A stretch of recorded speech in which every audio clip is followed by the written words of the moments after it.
Hello, everyone. Thanks for joining us today. I'm Dee Dee Laugesen, Executive Secretary of the Committee on the Present Danger China.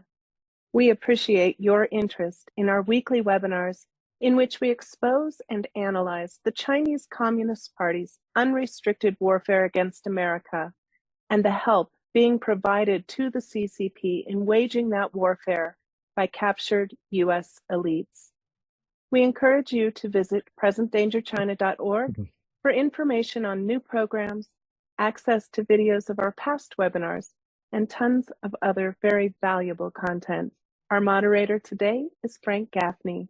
Frank is the Vice Chair for the Committee on the Present Danger China and host of Securing America with Frank Gaffney on Real America's Voice Network. Welcome, everyone, to this edition of our weekly webinar series sponsored by the Committee on the Present Danger China, in which we discuss various aspects of the threat the Chinese Communist Party represents to our country and to the free world more generally, and the ways in which that threat is manifesting itself.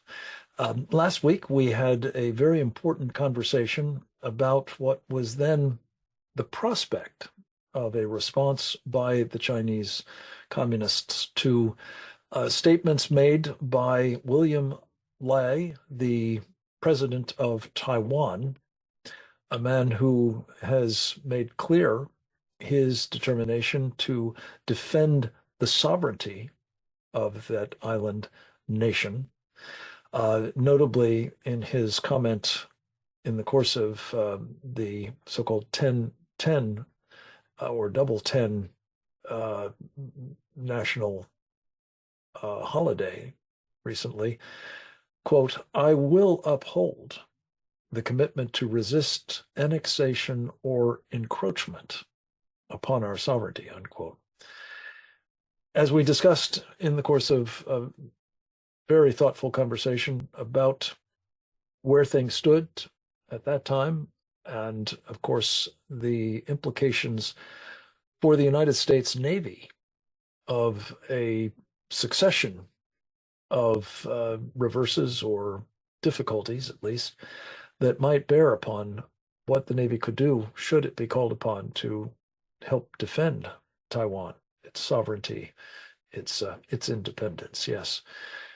And here we find ourselves a week on with the Chinese, as predicted, launching what is, in fact, the largest exercise of military force against Taiwan to date.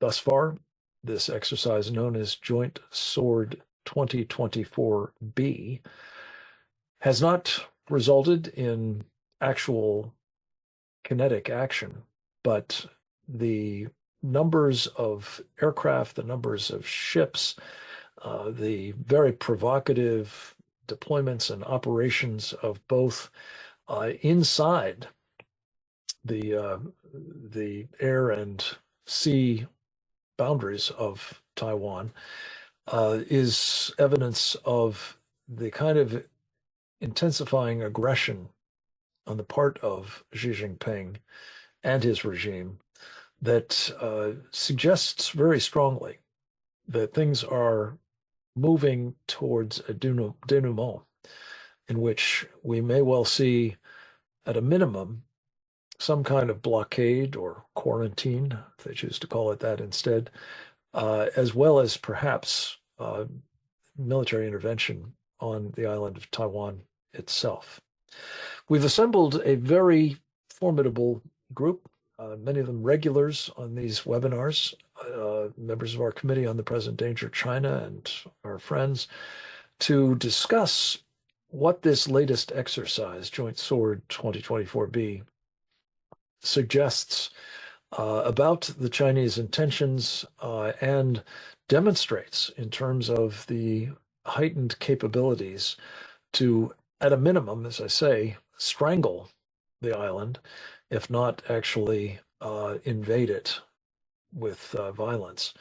We'll see what our very distinguished company has to say on the subject from various angles, and addressing a variety of important subtopics that we think are in urgent need of being addressed by not just policymakers, but also by the American people, specifically the American electorate, on the eve of our national elections, notably for the President of the United States, the Commander in Chief. We'll talk about all of this and more in the various presentations that we've laid on for you.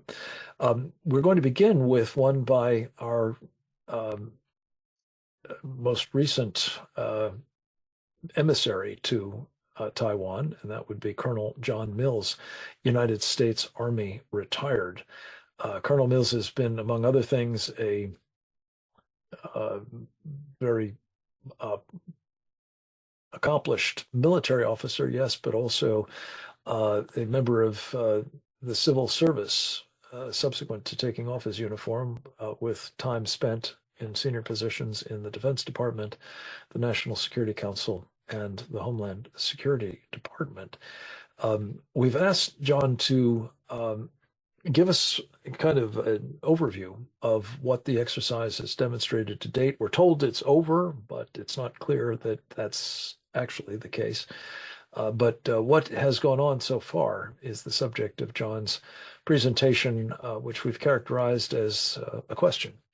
Is this the final dress rehearsal for a quarantine of Taiwan, or worse? Let's go to a video by which John is participating in this program. Greetings, Frank and Brian and members of the committee and all the viewing audience. Thank you for this opportunity to present on the world on fire and the situation in Taiwan. It's extremely concerning. We have now ongoing, but I believe it just stopped. It started and stopped very fast. I think that's telling in itself. But essentially a massive, large-scale exercise going on right now, and it's called PLA. It's the PLA Joint Sword 2024B exercise. Behind me, I have a map of Taiwan, the different areas that are being patrolled by China and the Air Force, naval elements. And again, it sounds like it just was brought to an end, but just as there was 2024B, there's likely going to be 2024C and D. But this is essentially was a dry run on a quarantine of Taiwan. And when I was in Taiwan about 3 weeks ago, talked to a number of their think tanks, security-related think tanks for the Ministry of National Defense and the Taiwanese government. They said, we're going to be quarantined in 6 months. And they said one thing about the weapons. There's about 19 billion, about 22, 24 different foreign military sale cases, but about roughly a $19 billion backlog. They just said, all we're asking for is the weapons we've already bought and paid for. Just please send us the weapons we've already bought and paid for. We will defend ourselves. We don't need American boots on the ground. We just need the weapons we've already bought and paid for. They were not complaining about Ukraine, Israel, or replenishment of U.S. stocks. But so just even when I was in Taiwan, they feel they're going to be quarantined within 6 months. Now, the difference of the words blockade and quarantine are very important because the Chinese are wily. They study everything we do. They know that in 1963, Kennedy did not blockade Cuba, he quarantined Cuba. Blockade is an act in international law, is an act of war. It either says war is ongoing or it is a declaration of war to blockade. So that's why the Chinese are wily and will use the term quarantine. I anticipate that we're going to be a very unsettled country after the November 5th. I'm sure we're going to see that spike at 2 o'clock in the morning on November 6th where this blue spike upward. That's what they're going to try to do. So I don't think we're going to know who the president is until probably late January or a few days before January 20th. It's going to be a wild November, December, and January. So buckle up. I think the Chinese will leverage that period to institute their quarantine, and the focus of their quarantine on surface shipments. Because of the Chinese penetration of logging, one of the international freight software tools used for cargoes moving by merchant vessel and by aircraft, the Chinese have visibility down to the ship or plane, and they know what's on those ships or planes. So they're going to very selectively block ships coming into quarantine. They're going to stop and inspect and turn away that have war material. Now, we just had 200 Harpoon missiles arrive. That's the first Harpoon missiles that have arrived. It's an older U.S. missile, but reliable and effective. And behind my head, you'll see the inner green circle. That's essentially the standoff range. I think it's the Block 2B Harpoon. But that inner circle is that gives quite a healthy barrier. Now, the Taiwanese already have the Xingfang missile, different variants. They got the 1s, they got the 2s, they got the 2Es that are technically Tomahawk missiles. They got the 3s that are essentially supersonic. And that outer green actually is the Xingfang 2E. I call it the deterrence bubble. They can reach far into the mainland. They can hit the 6 key bases. There's additional airfields, but the 6 key airfields and the 3 key naval bases, they can fire them up pretty good. I would estimate that out of the Xingfang 2Es and 3s, that they got really relatively over 1,000. Not a bad inventory. I'd be a lot happier with 2,000. The Harpoons, though, that really helps supplement. And again, that inner green circle is they can hold any of those at risk. And all those little red rectangles and parallelograms, that's the current in 2024B Joint Sword where they're patrolling. Any Chinese naval asset is going to be fired up real good in that area. But I expect it during November, December, January. I think that's prime time and that's go time.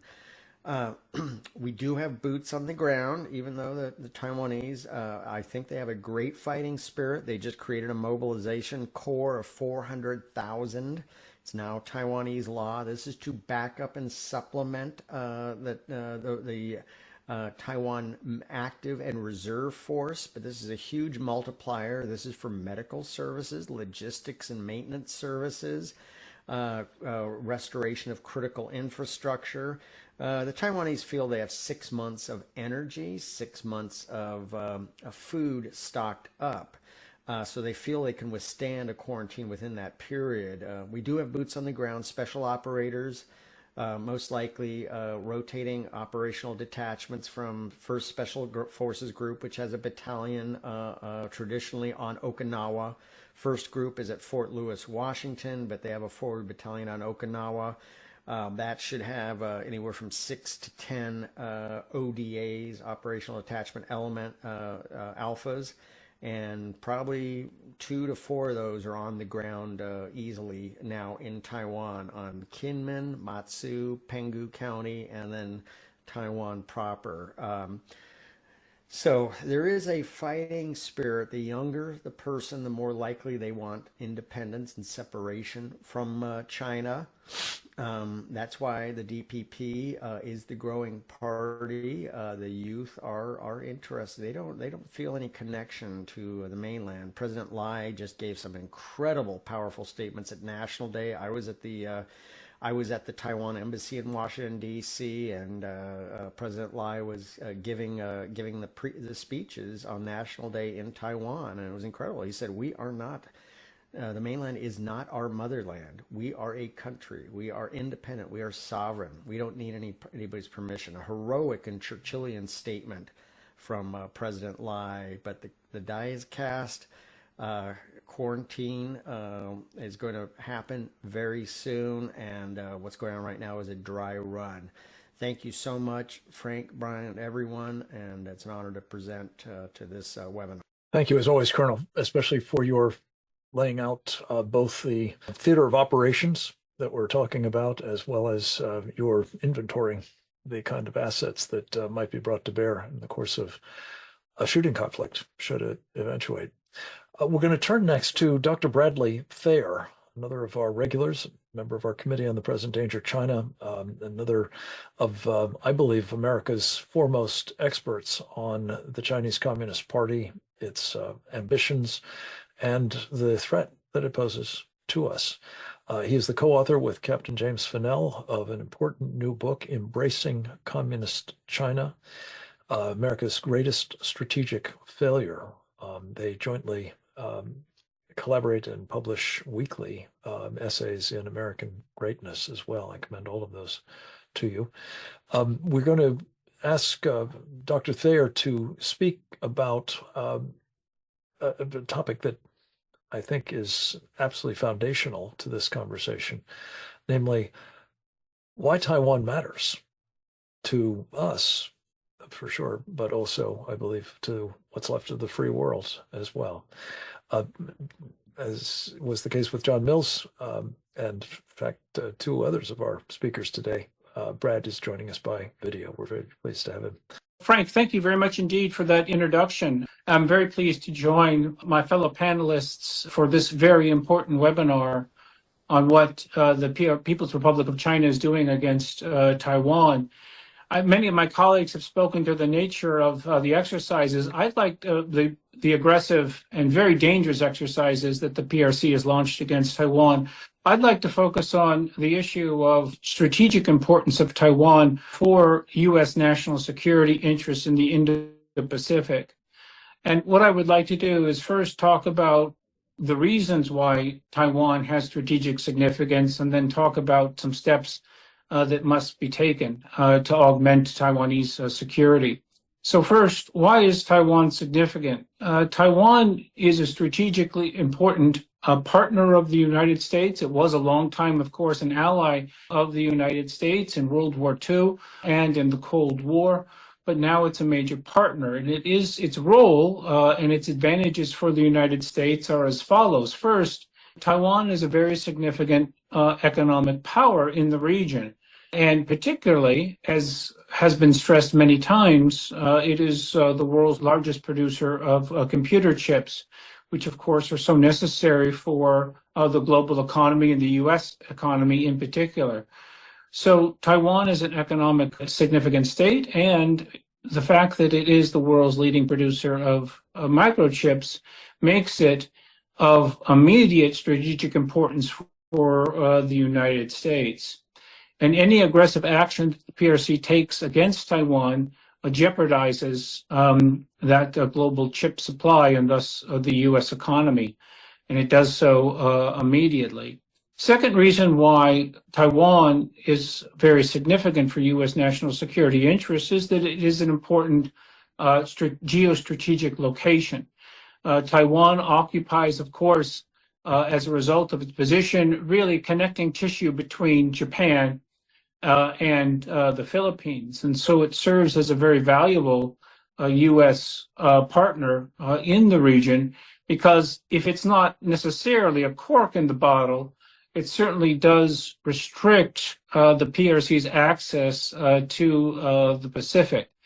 And so that suggests it would serve as a very important U.S. base, as it did during the Cold War, for deterrence of the PRC's aggression against Taiwan or against other U.S. national security interests in the Indo-Pacific. The third reason why Taiwan is significant is in the realm of political warfare. Taiwan is a major, its existence is significant because the fact that Taiwan is a vibrant democracy underscores that the People's Republic of China is a tyranny, of course, a communist tyranny. Taiwan shows the people of China, the people of the world, on a daily basis that China could be a democracy.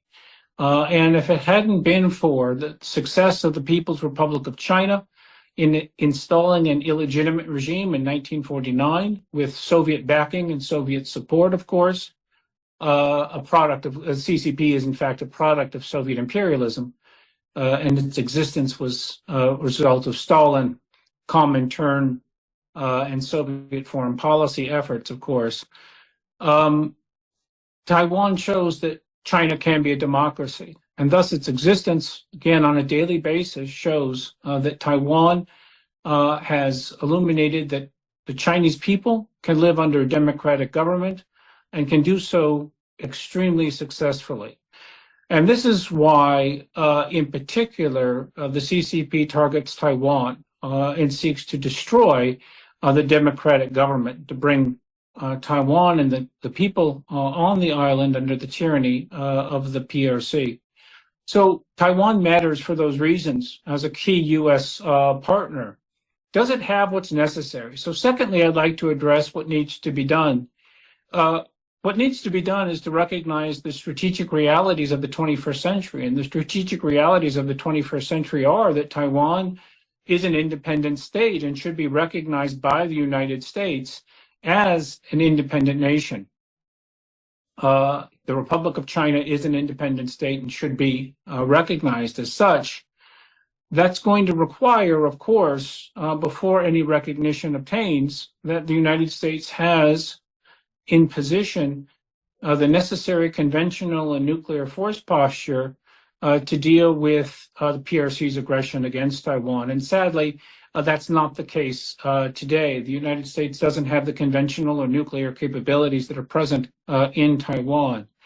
There are several paths or implications that follow from this. One would be to support proliferation to Taiwan. And Jim Fennell and I have argued in other pages that Taiwan should have its own nuclear deterrent if the United States is not going to bring it under its extended deterrent. A second option would be to ensure that Taiwan falls under the extended deterrent or the nuclear umbrella of the United States. That would require significant declaratory changes in the United States, but those are measures that could be undertaken.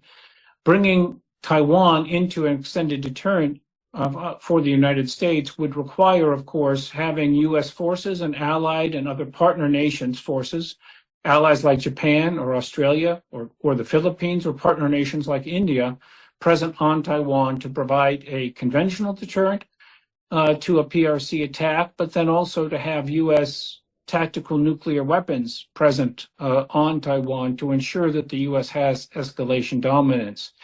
Theater nuclear capabilities are necessary as well. And sadly, as a result of actions taken for many decades, the United States does not have theater nuclear capability, particularly the Obama administration's decision to remove TLAM-N from U.S. SSNs, which was a gross mistake and leaves a major gap in any escalatory ladder for the United States. So these actions can be taken, and they can be taken fairly effectively and with a degree of rapidity. However, the Biden administration will not undertake them. A Trump administration, of course, were it to come into office, would revisit all of these issues and act accordingly to ensure that Taiwan is defended and recognized as the strategic ally, not partner, but ally of the United States. Well, thank you very much indeed for your attention. And I look forward to the comments of my other co-panelists. Thank you. Thank you, Dr. Othea. As always, an extraordinarily important overview of the various elements of the Taiwan-U.S. relationship and the significance that we have to associate with threats to Taiwan as a result of those vital interests. We're going to turn next to a man that we often rely upon to introduce the intelligence dimension of our various topics. His name is Charles Samfatis, again, a member of our Committee on the Present Danger China, and an extraordinarily important resource notably through the work at andmagazine.substack.com, which is a profoundly important platform for educating all of us about the threats that we're facing from China, yes, but worldwide and also here at home. In fact, the topic that we've asked Sam to address is the CCP's preparations for war, manipulating indicators and warnings and emboldening by our failures to respond the Chinese Communist Party. There is a dimension of that emboldening that I have asked Sam in the course of an interview on our television program, Securing America, to address, and we're going to give you a snippet of it. It's a bit of a sneak preview. The program will air this evening and tomorrow morning on Real America's Voice, but I wanted you to have a sense of some key elements of the challenge that we're facing as a result of these exercises and the kind of conditioning that is being done with perhaps quite deleterious impact on our understanding of the actual imminence of the threat to Taiwan. Let's go to the videotape of our interview with Sam Faddis now. This is hardly the first time in world history we have seen a situation in which an adversary sort of runs up to the perimeter, makes a lot of noise, exercises things, and then stands down. And for a variety of purposes, potentially, but one of those clearly because you sort of get used to it. You know, they make a lot of noise, they cause a lot of trouble, but okay, it's just another one of these things. And the Chinese have done this repeatedly now in Taiwan. God knows how many times they've done this, where they send hundreds of warcraft, dozens of aircraft, warships, and so forth around Taiwan. And I think, you know, the real danger on our part is we just sort of fall into this mode where, okay, we think we're being vigilant because we talk about it and think about it and watch it, but we become sort of complacent, and it's, as we put in the article that we wrote the other day, you know, it's always someday, it's always in the future, it's never today. And then all of a sudden you realize one of these days we're going to jump, they're going to jump. There are a range of options, obviously, of things they could do, including a full-scale invasion. And I think we would be wise to be prepared for all of them.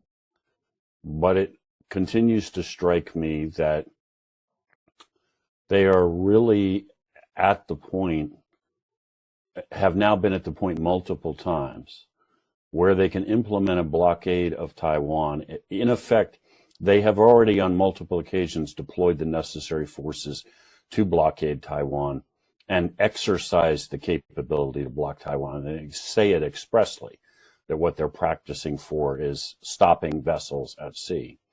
The only thing necessary to go from there to, you know, from here to there would be to announce there is a blockade and actually begin to stop ships at sea. And I think with everything else we've seen about their pattern of activity, the way I would envision that would be you would have air and naval forces to provide the muscle, Chinese, and then you would have their Coast Guard and potentially their maritime militia be the ones that would start intercepting ships on some pretext, of course, that we have crossed a red line, we're sending forbidden items, weapons, and so forth to Taiwan.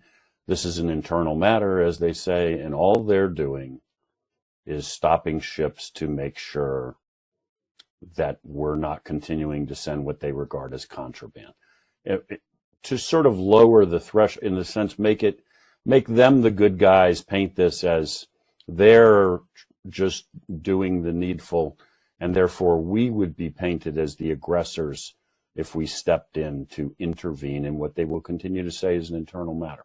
Again, it just allegedly they just stopped the exercise that they started on Monday. Unclear to me where all the ships and aircraft are right now, but officially it's over.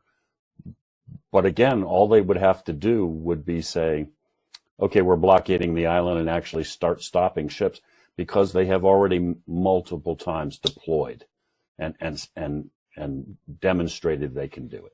Mm-hmm. Sam, one of the things that is sort of the flip side of this coin is they're probing to see what we would do.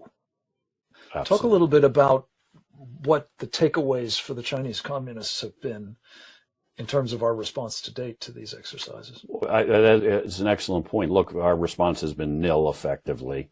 I mean, periodically somebody in the administration issues some strongly worded statement, which is meaningless. We do nothing.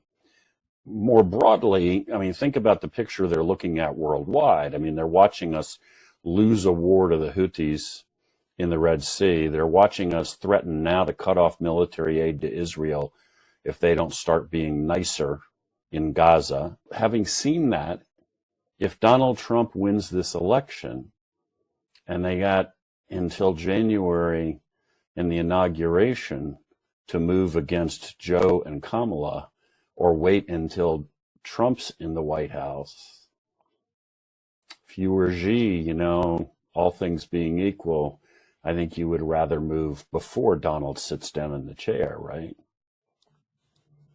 Indeed. And to the extent that the Chinese Communist Party may seek to win without fighting, could you just talk a little bit about, apparently there is legally in international law a difference between blockades and quarantines. Quarantine is what we called our blockade of Cuba, for example, in the Cuban Missile Crisis. Right.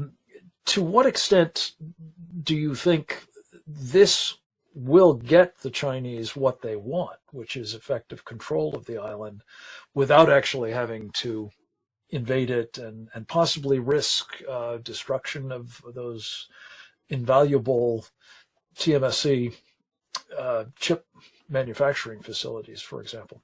Well, I think that's precisely the intent, right? I mean, they're not going to call it a blockade. This is a breakaway province, is an internal matter. That's that's bedrock.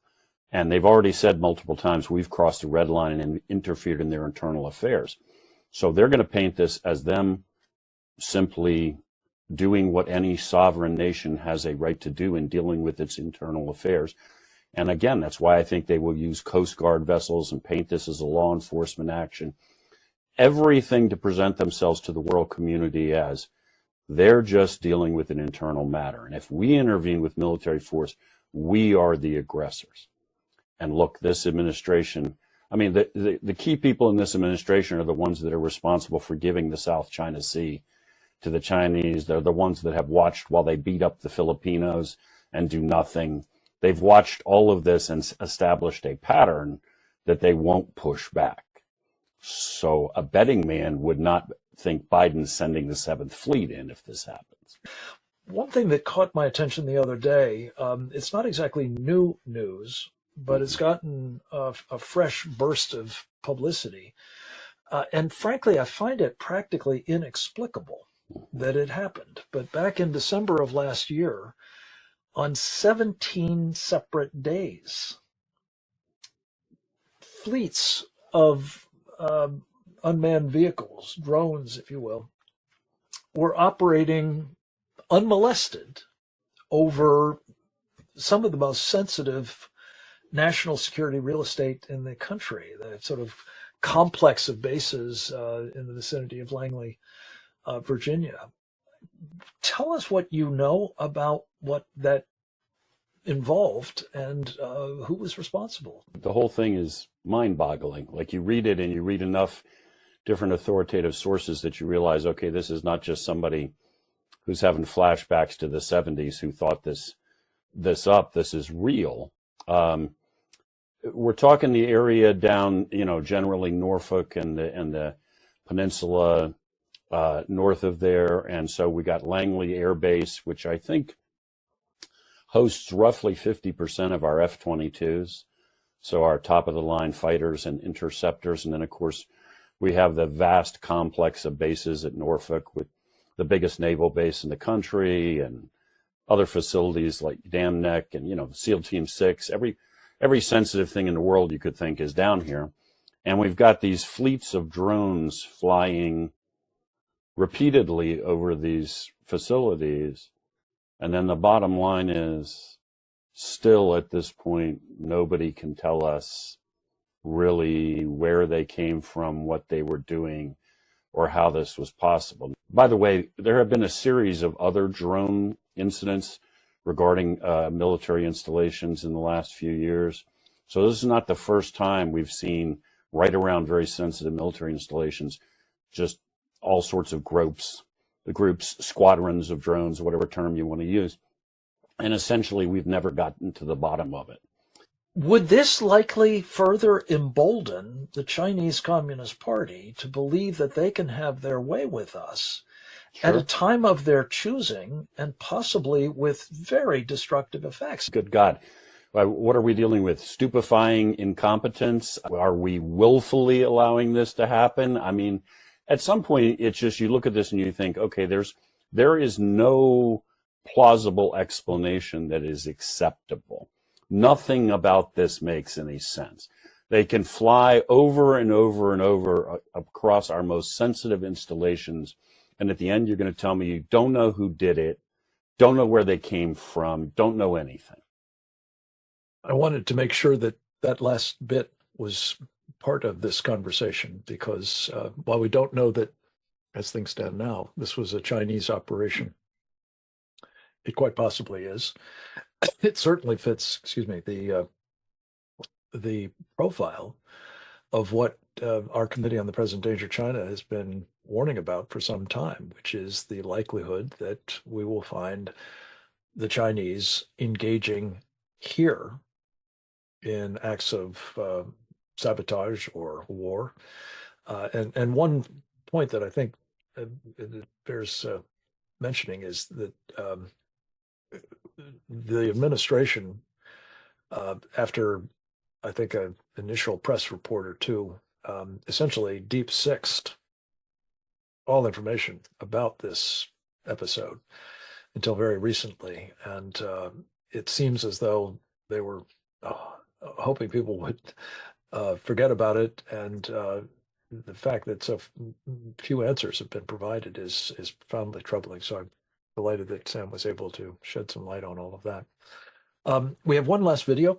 It is from our friend Lieutenant Colonel Devante Lilari. He was with us at last week's program, as you may recall, in the course of which he talked from the perspective of someone who is resident in Taiwan about the island's situation and the prospects for it becoming considerably more difficult. We've asked Colonel Lilari to address today a sort of follow-on. How do the Taiwanese perceive the threat they're facing from the mainland? Are they stepping up to the extent they can to deter that threat? And what can we do to help them in that regard? Colonel Mills has offered some suggestions on that point, but we're very anxious to hear from a former U.S. Air Force Foreign Area officer who is these days a fellow, a former fellow in the Foreign Ministry of Taiwan, and is a visiting researcher at the National Tsinghua University. Well, good evening, everyone, and thanks again for being invited to this important event. I'm going to cover two topics in my short overview of what's been going on around Taiwan. As many of you know, I'm living in Taiwan. I've been here for over 2.5 years, and I've been studying China, and what I say is the dark side. So what happened this week? Most people are focused on what the PLA and the Chinese Coast Guard did around Taiwan, which is significant. It was a very quick exercise demonstrating the ability of the PLA and the Coast Guard, the Navy and the Air Force to quickly surround Taiwan and then disappear. And this was the largest number of aircraft that have ever showed up around Taiwan, and pretty much also a similar large amount of ships, both Coast Guard and PLA Navy. But the other topic that happened today, the other event that happened on the same day was that the People's Republic of China's Taiwan Affairs Office declared 2 people and an organization to be in violation of their laws. And of course, these are Taiwanese people and a Taiwanese company. The 2 Taiwanese people are Robert Cao, who used to be the former head of UMC, which is a semiconductor company, and Puma Shen, who's currently a DPP legislator and founder of Kuma Academy. And Kuma Academy is also called the Black Bear Academy, and this was also censured by the PRC. Now, what does this mean? This means that China has put on notice these 2 individuals and this organization as being counter to China. And it's implied by this notification that they are going to be prosecuted in absentia by the PRC courts and pronounced a verdict of what, if they're ever caught, what they will do to them in terms of going to jail. Now, both these events, the surrounding of Taiwan within 24 nautical miles, and these 2 individuals in this organization, are both examples of psychological warfare. The first is a military psychological warfare to make the people in Taiwan feel like their space is limited and that so-called resistance is futile. The other one is attacking political opponents. Puma Shen, he's a DPP legislator, very active in trying to build up Taiwan's defenses. And on the commercial side, Robert Cao, a rich man who supports the idea that Taiwan should focus on defending itself. And these are being used by the PRC as examples of how of what they don't like. And let me give you an example of what happened earlier this summer in August.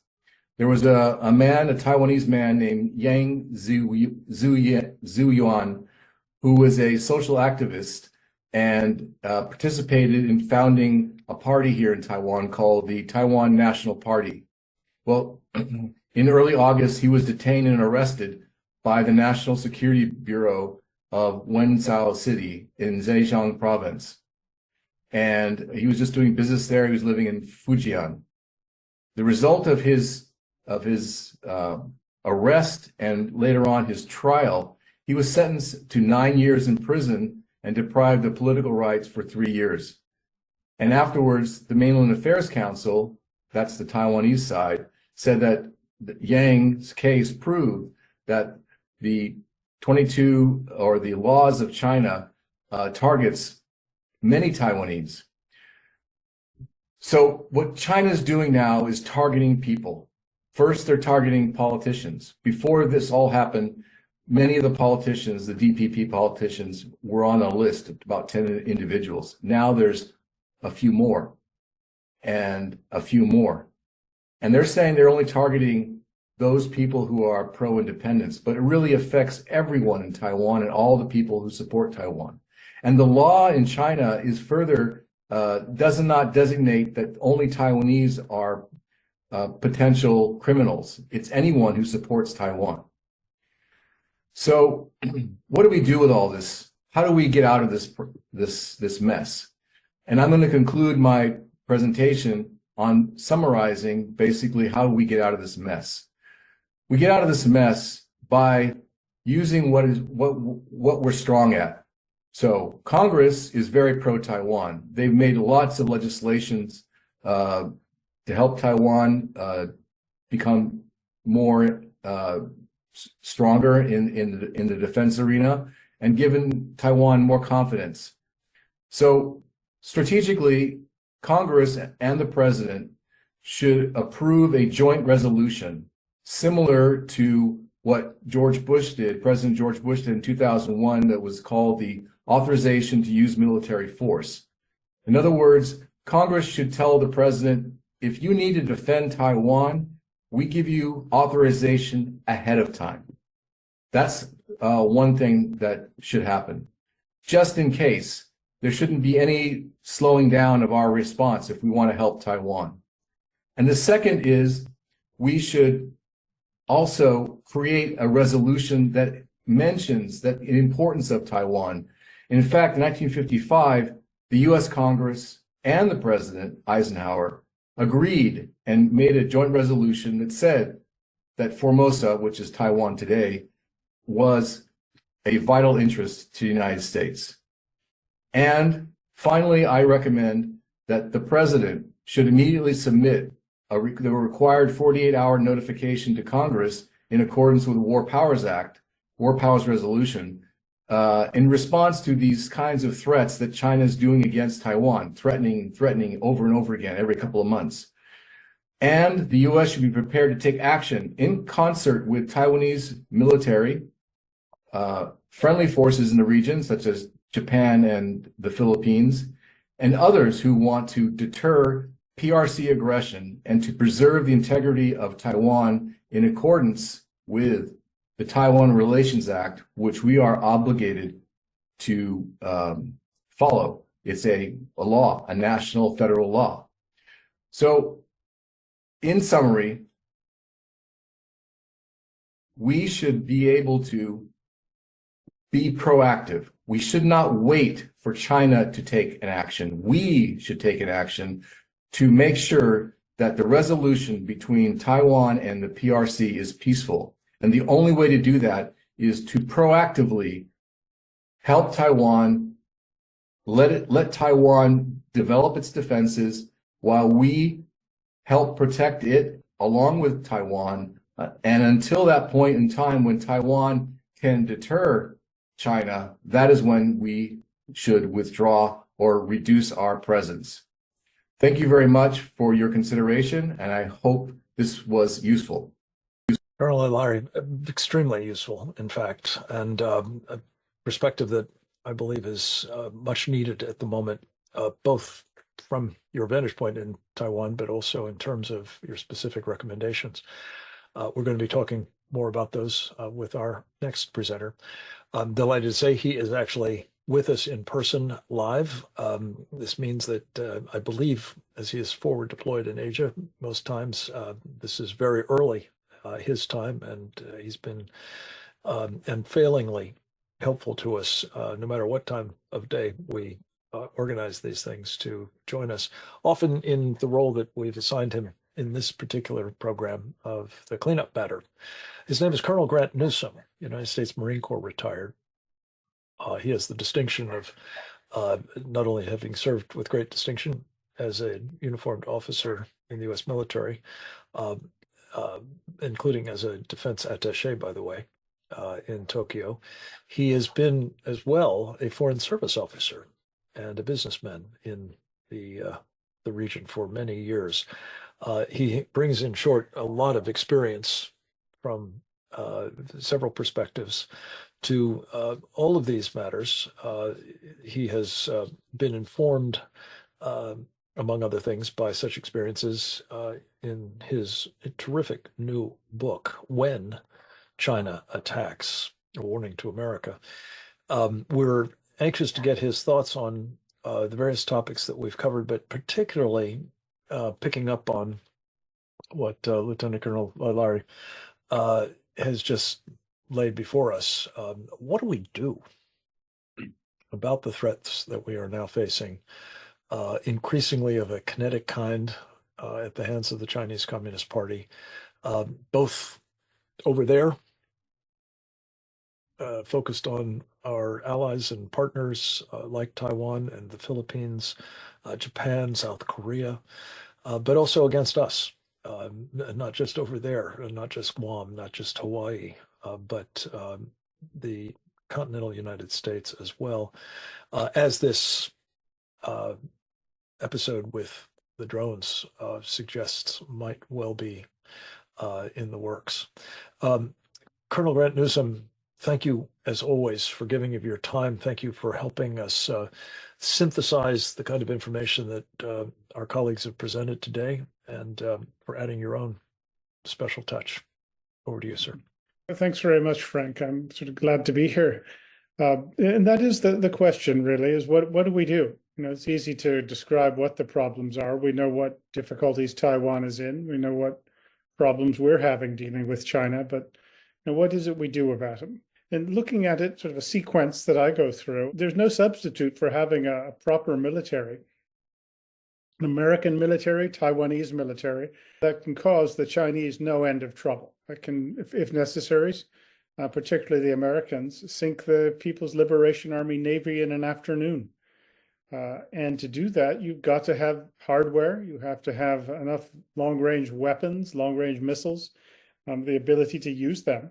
And there's no way around it. And there's no shortcuts. And we've allowed ourselves to get really sort of behind or sort of overtaken by the Chinese.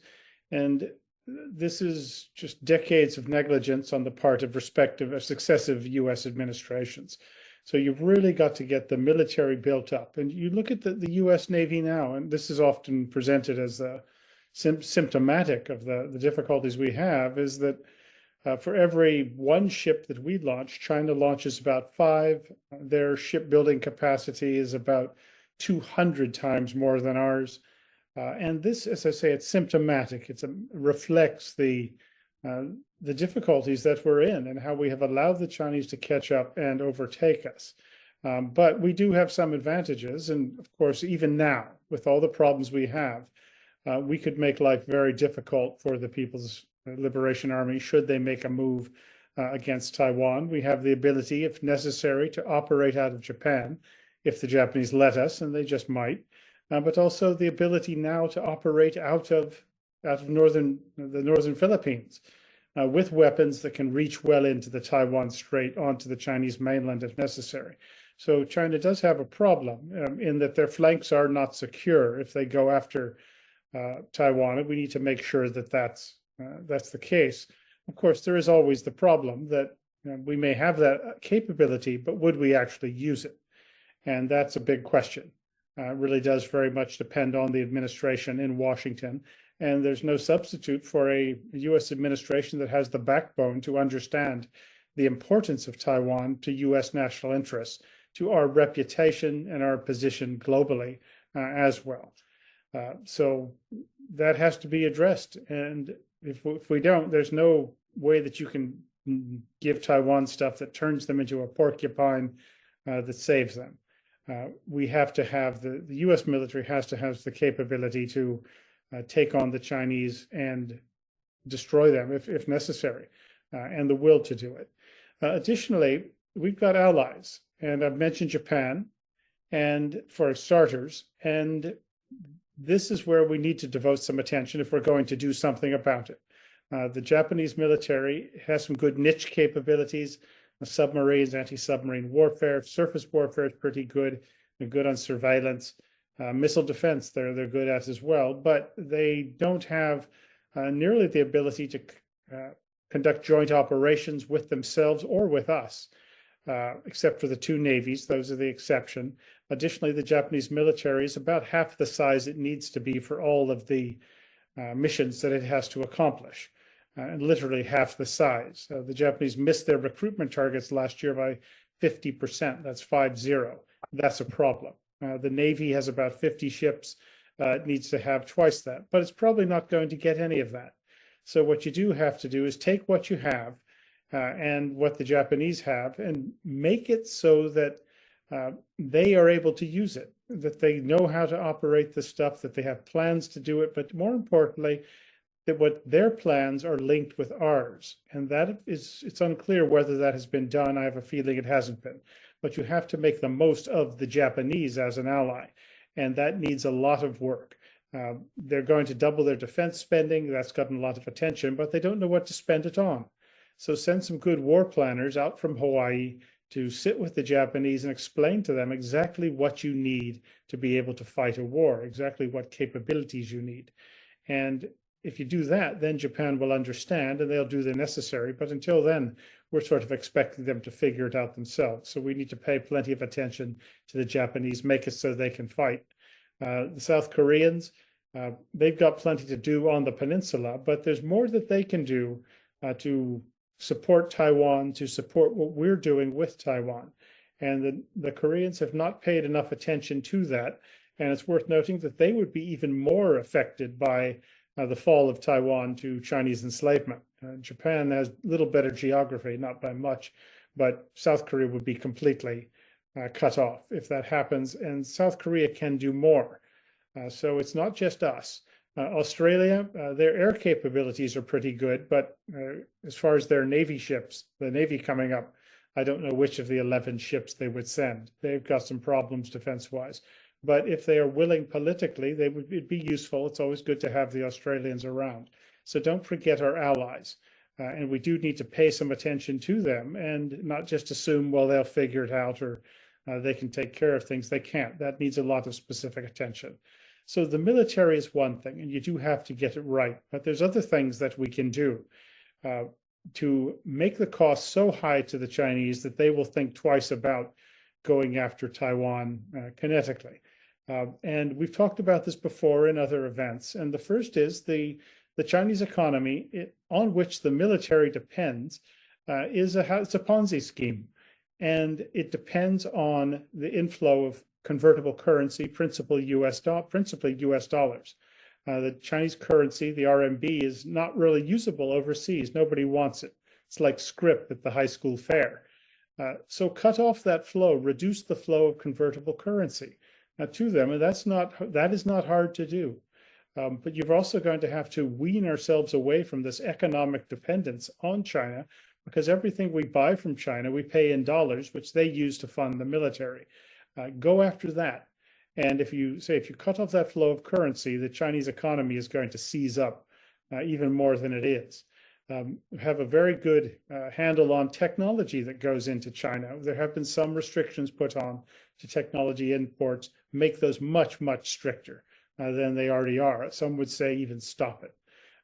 Additionally, stop being handcuffed by this idea that treaties or agreements or such and such doesn't allow, the one China policy is misinterpreted as it always is, prevents us from doing everything to give Taiwan full-throated support.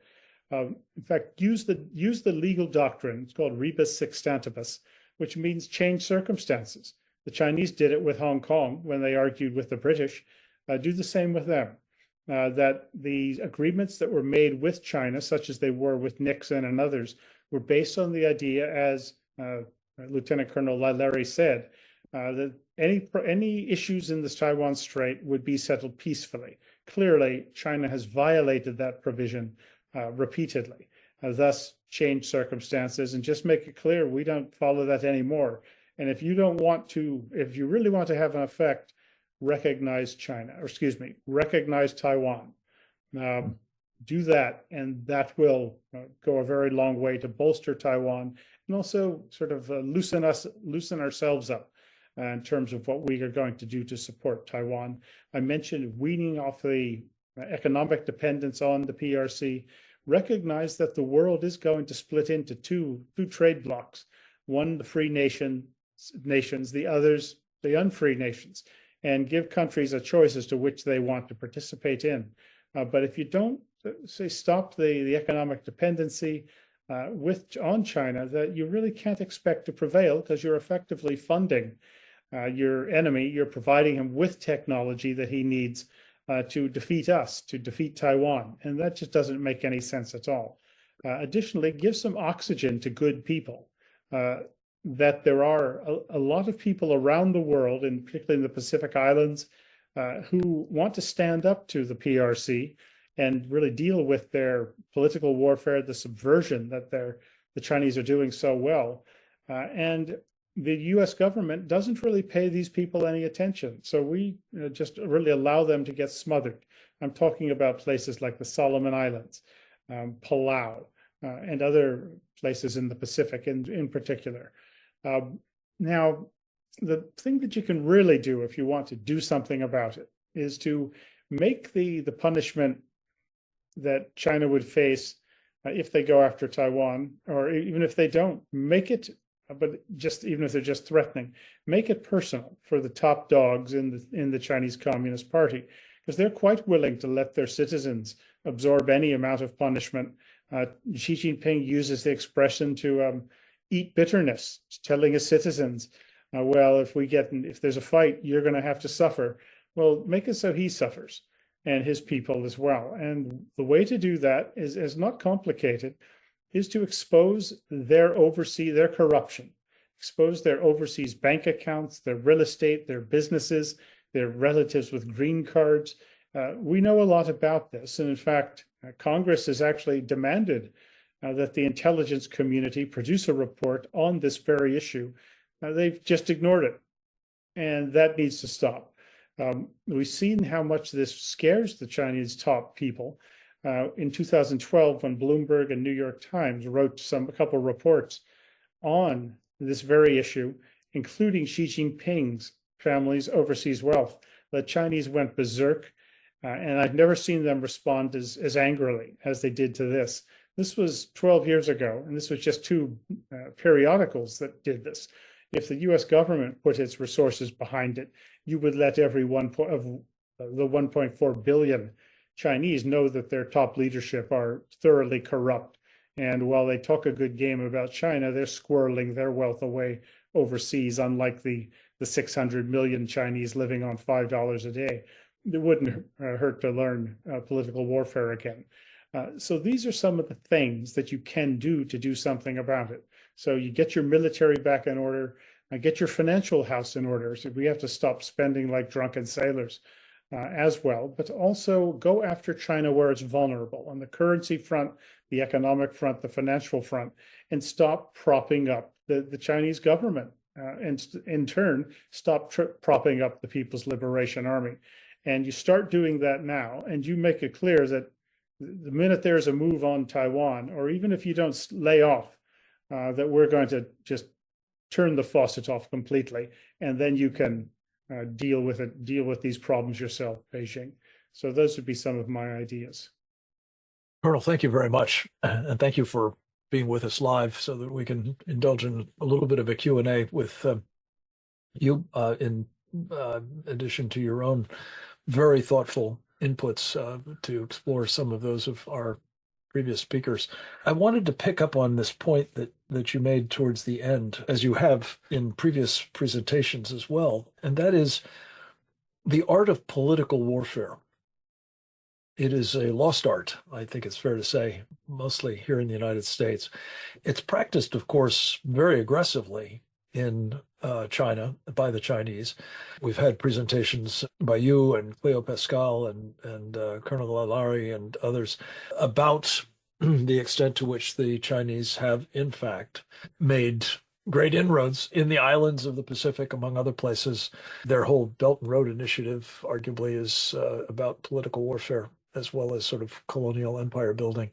Could you talk a little bit more about this point that you just made, specifically the question that is on a lot of our minds, which is, if, as several of the previous speakers have noted, the Chinese are in financial difficulty right now, economic strains are apparent, that's translating into political difficulties, I think it's fair to say, as well as the demographic crisis that China is facing. How the argument for bringing down the Chinese Communist Party may at this moment in time be a more achievable objective than for quite some time in the past, despite the fact that we keep propping it up, particularly under this administration.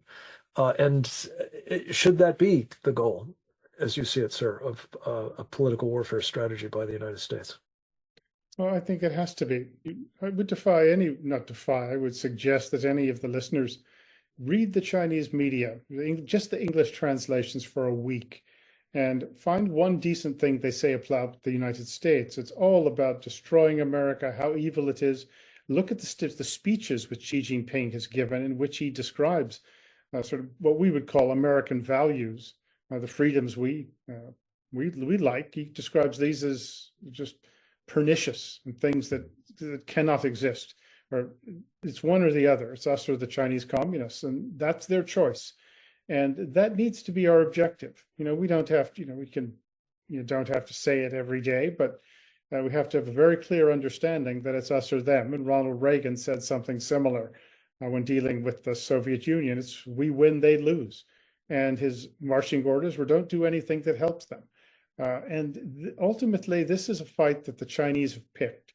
There's never been a nation that's been more welcome into the world community, and it's been allowed in despite meeting none of the rules that it's required to meet or that it promised it would meet, particularly on the economic front. On human rights, it's a disaster.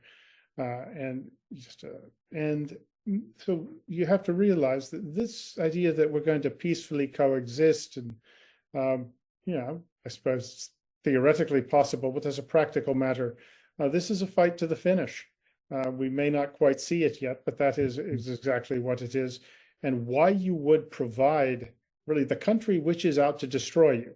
And the People's Liberation Army was given its marching orders right after Tiananmen Square to be able to defeat a country that has aircraft carriers. And it has gone about, that's us, and has gone about building up its military, the biggest, fastest military buildup, I would say, in human history, not just post-World War II. That to the point that it, in certain circumstances, if it chooses its spots and its timing, particularly in a fight close to the Chinese mainland, it just might beat us. And we've allowed that to happen. We need to stop that. And so much of it has been because we funded it and, as I said, provided the technology for a lot of it for China's military development, but also the economic development. And the two are interrelated, China's economy and its military strength. But in a regime like this, of course, the fact that the economy is in trouble, which the Chinese economy is, doesn't mean that its military is not a mortal threat to us. The Nazi Germany was economically a house of cards, but it caused no end of trouble until it could be brought down. So we can't relax at all. And this is the time to push when you've got your enemy in bad shape, and they are exporting to beat the band right now, because that's all they've got. You export, you earn convertible currency, and that's their only hope. And that's what they're doing. We need to cut that off, hit them where they're weakest, and not apologize for it. It's just crazy that we won't stand up and defend ourselves and be very clear about what we are fighting for. And if they want good relations with us, well, they're going to have to. It's them that has to change. It's not us. We should stop worrying so much about what China's going to think about provoking China. There's no deal to be cut. There's no amount of engagement that we can do with the PRC that is going to make things better. You actually stand up now and defend ourselves and our friends, and require our friends to carry their load as well, if you're going to have a chance. This is a hugely important point. And let me just ask you, as you've spent time in the business sector in East Asia, one of the things that we're hearing a lot about at the moment, as you know, is that the Chinese are determined with their Russian junior partners in this no limits partnership to effect the displacement of the dollar as the reserve currency of the world. You mentioned that people aren't willing to take their script, and yet it seems the Saudis have signed a long-term oil sale arrangement that would do just that. Do you see any prospects, sir, that these efforts to bring, the Southern Hemisphere, or the global South, I guess they call it, into alignment with the Chinese in some kind of currency scheme that would, in fact, take away that important economic instrument for us? Yeah, the dollar is really the only real lever we've got over the Chinese right now. And they know it, and they want to sort of be rid of it. And they would like to get their own currency accepted worldwide or even more broadly. And they've had some success with some countries that are not particularly important countries, to put it mildly. But I think unless we completely screw it up, that the Chinese are probably not going to be able to get their currency accepted very widely. And by screw it up, I mean keep spending like we are. This is, worse. This is not even irresponsible. This is fiscal financial suicide. And a currency is really based on nothing more than confidence. And as long as people have confidence in the United States of America, that we can get away with an awful lot. But once that's shot and you've debased the currency with this reckless spending, then people will consider other alternatives. And keep in mind that for the Chinese, they don't even have to replace us completely, though they would like to. They just have to be able to do it well enough, get it accepted in enough places to prop themselves up while they make a move that displaces us or hurts our friends, say in Taiwan or elsewhere. So this is not something to laugh at. And I think much of the only way that we can sort of have the dollar displaced is if we do it. And I used to think it was impossible that we would, but I'm not so convinced with the spending we've been doing in the last 4 years. And I would even say that with the first George W. Bush, he's the one who really started this out of control spending. And once you've debased the currency, then you've got some real problems. So I don't lose too much sleep about it yet, because at the end of the day, you notice that most Chinese of means or any success of trying to get their money, their wealth out of the country, along with relatives with a green card. And that's like a futures market where the people most successful in that system don't have enough faith in its future that they're trying to get their wealth out and put it in the countries that they call their main enemies, the democracies, yes, the free nations. So if we were smart, we'd play this card and hammer the Chinese on this point. And so I say I'm not too worried yet, but I can see a scenario where if we don't sort of stop husbanding our financial resources better, that we could find ourselves with really the dollar being the equivalent of the Chinese scrip.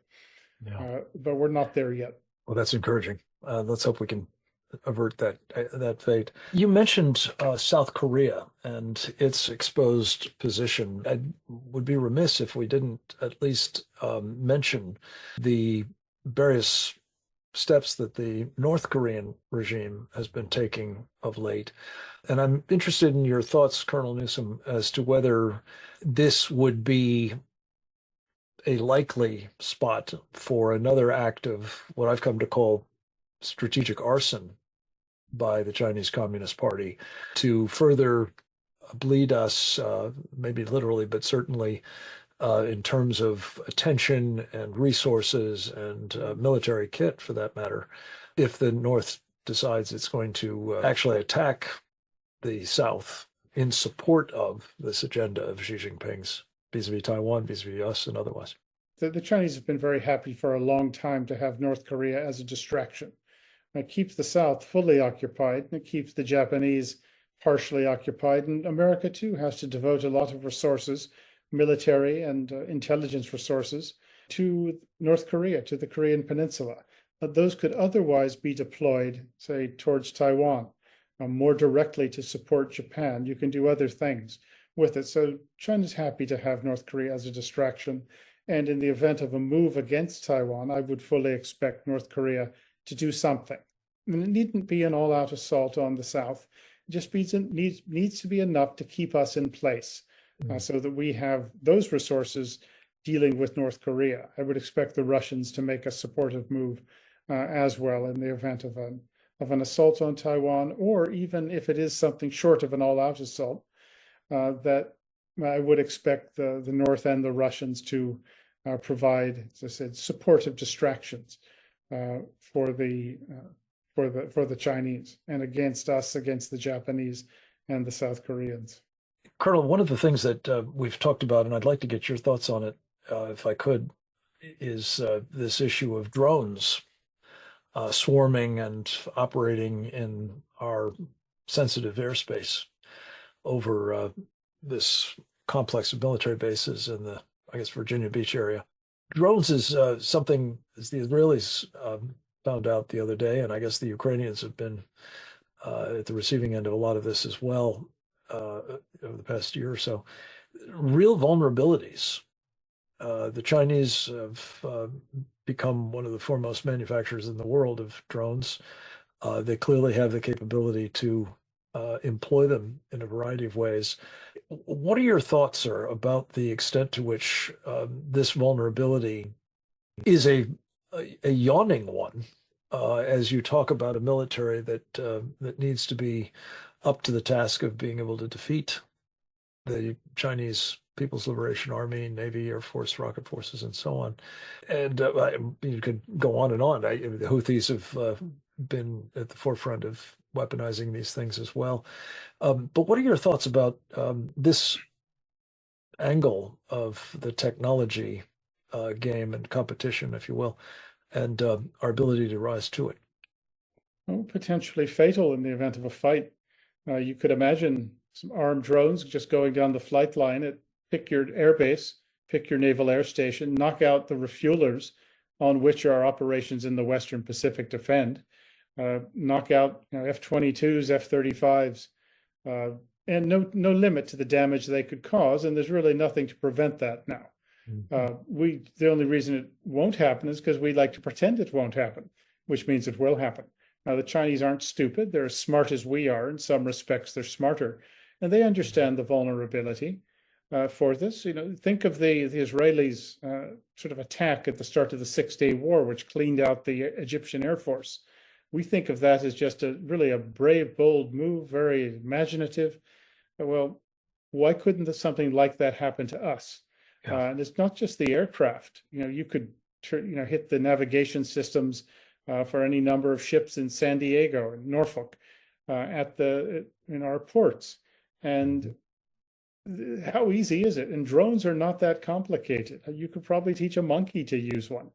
And this is so serious that you hardly know what to say. And what you really notice is that there's no sense of urgency in dealing with it. You listen to the reports of the interviews with the senior military officers at the bases where these drone incidents happen, and they act like they're just as puzzled as you could possibly be. And my goodness, well, what can we do? Who should?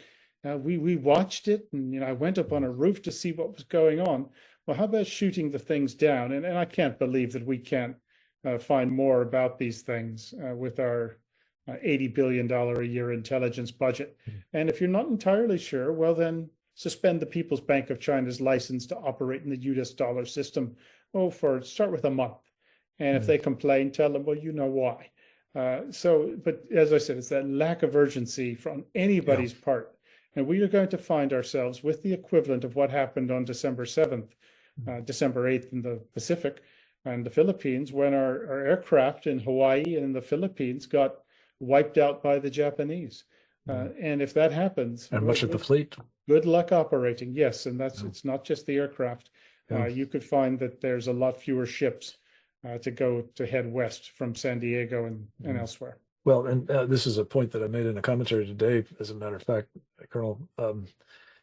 The flight line at Langley Air Force Base and Oceana and the ports, in Newport News and the like, could have been strafed at any time by those, fleet squadron, whatever one calls a gaggle of drones, in the course of 17 days. Yeah. In which they were able to operate with impunity. And I'm with you. It's just unimaginable that, we couldn't figure out where they were coming from in the first place and take them out perhaps there, but at the very least intercept them. And the excuses that have been given publicly that, well, there might have been collateral damage, or, you might have had some other untoward effect. Had any of those things had thermal grenades on them, there would have been a lot of untoward effects, that's for sure. And we're very lucky that didn't happen. I think there's a number of senior officers in our services who perhaps should be showing the curb and let some people who can do the job take over. This is how bad this is. And I would argue also move us off a peacetime operational plan and adopt a war footing with these things being dispersed and made more resilient. Colonel, last question to you. Again, thank you very much for being the solo practitioner at the moment.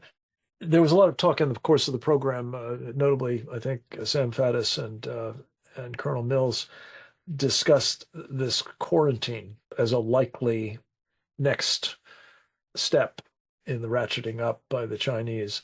You've made some very important points about sort of a strategic response to the threat that the Chinese represent.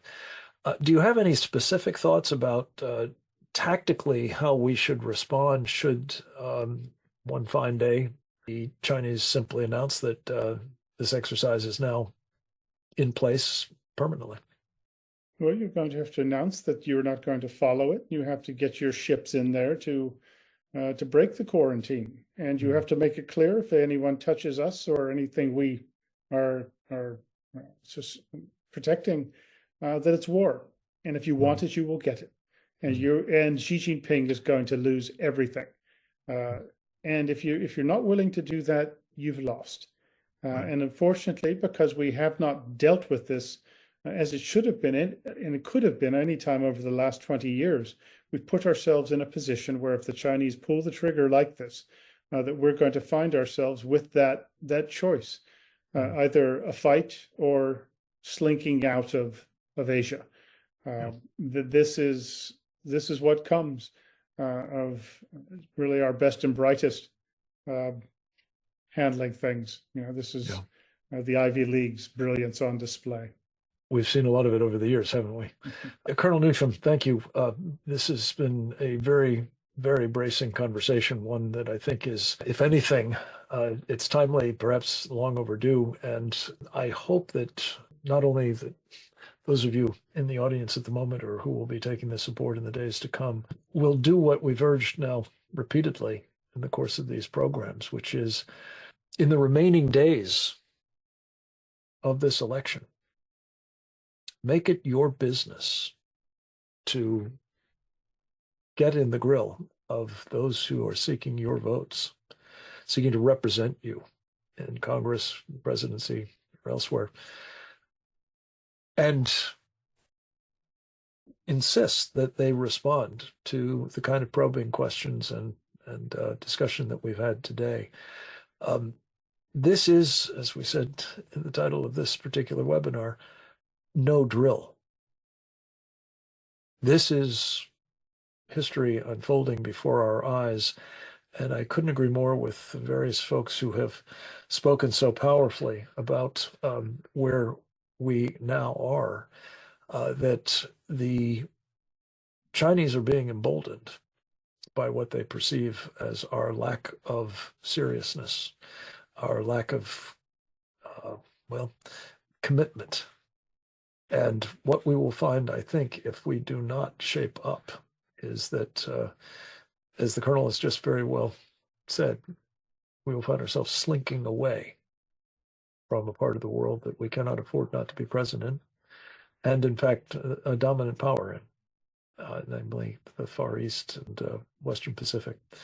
I want to thank each of our speakers, Colonel Mills, Dr. Bradley Thayer, Sam Faddis, Guillermo Gramante, Leilari, and of course, Colonel Grant Newsom, for your contributions to this program and so many others that we've been proud to be sponsoring and presenting in the course of these webinars.